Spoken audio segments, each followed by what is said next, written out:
মঙ্গলবার নির্বাচন ভবনে প্রধান নির্বাচন কমিশনার এম নাসির উদ্দিনের সভাপতিত্বে ১২তম কমিশন সভা অনুষ্ঠিত হয়। স্থানীয় সরকার পরিষদসমূহের আইন পর্যালোচনা ও ইউনিয়ন পরিষদ নির্বাচনের আচরণ বিধিমালা চূড়ান্ত করতে আলোচনা হয় সভায়। সকাল ১১টায় শুরু হয়ে দুপুরে ১ ঘণ্টা বিরতি দিয়ে আবার সভা বসলে তা শেষ হয় বিকেল ৫:৩০টায়।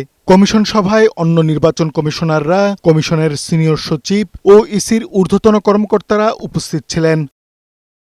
সভা শেষে নির্বাচন কমিশনের সিনিয়র সচিব আক্তার আহমেদ জানান, স্থানীয় সরকার প্রতিষ্ঠানের নির্বাচনে আইনশৃঙ্খলা রক্ষাকারী বাহিনী হিসেবে সশস্ত্র বাহিনী যুক্ত হচ্ছে। প্রার্থীদের যোগ্যতা অযোগ্যতা নিয়েও বেশ কিছু সিদ্ধান্তের কথা জানান তিনি।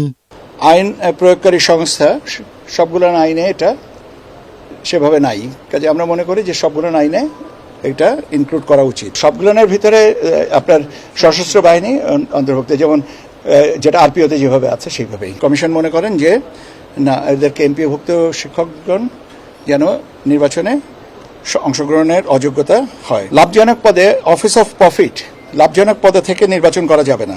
ইসি সচিব জানান, জাতীয় পরিচয়পত্রের তথ্য হালনাগাদে দিতে হবে পরিবারের অন্য সদস্যদের তথ্য।